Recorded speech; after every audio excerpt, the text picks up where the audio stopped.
Amazon പ്രൈമിൽ റിലീസായ video game തീമായിട്ടുള്ള ആനിമേറ്റഡ് ആന്തോളജി സീരീസാണ് secret level.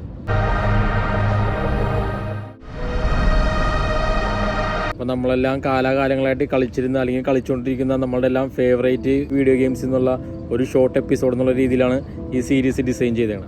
Total 15 stand alone short സ്റ്റോറീസാണ്, അതായത് 15 എപ്പിസോഡാണ്. അതിനകത്ത് 8 ഇപ്പോൾ റിലീസായിട്ടുണ്ട്, ബാക്കി പുറകെ വരും.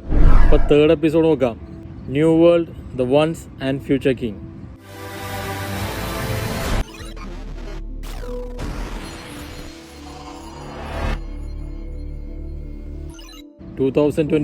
നമ്മുടെ ആമസോണിൻ്റെ സബ് ഡിവിഷനായ ആമസോൺ ഗെയിംസ് ഡെവലപ്പ് ചെയ്ത ഗെയിമാണ് ന്യൂ വേൾഡ്.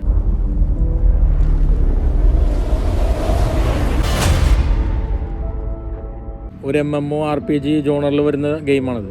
അതായത് massive multiplayer online role playing game. അതായത് അറ്റ് എ ടൈമിൽ 1000-10,000 പ്ലേയേഴ്സിന് വേണമെങ്കിലും ഒരുമിച്ച് കളിക്കാൻ പറ്റും.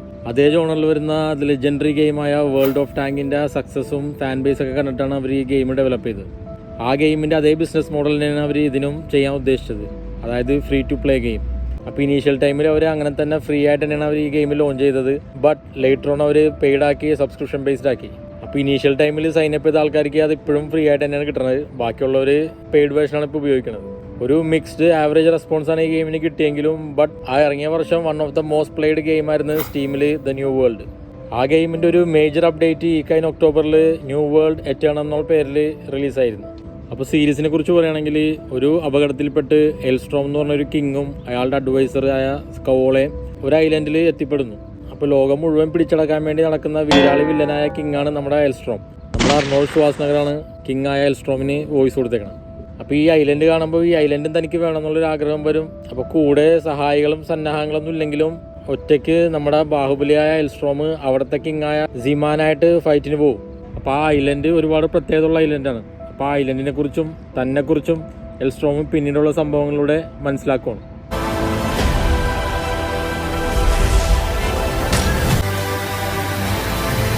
അപ്പോൾ എൽസ്ട്രോം ജയിക്കോ, അവിടത്തേക്ക് ഇങ്ങനെ ഡിഫീറ്റ് ചെയ്യോ, എൽസ്ട്രോമിന് പിന്നെ എന്ത് സംഭവിക്കും, അപ്പോൾ അങ്ങനെയുള്ള കാര്യങ്ങളാണ് ആ ഒരു എപ്പിസോഡിൽ പറയുന്നത്.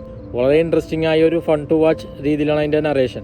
അഗെയിൻ അപ്രോക്സ് 50 മിനിറ്റ്സ് ഉള്ളൂ ഈ എപ്പിസോഡ്. അപ്പോൾ കണ്ടിട്ട് എന്താണെന്നുള്ളത് നിങ്ങളുടെ അഭിപ്രായം അറിയിക്കുക. അപ്പോൾ നെക്സ്റ്റ് എപ്പിസോഡിൽ കാണാം. 3, 2, 1. Yes, unreal tournament.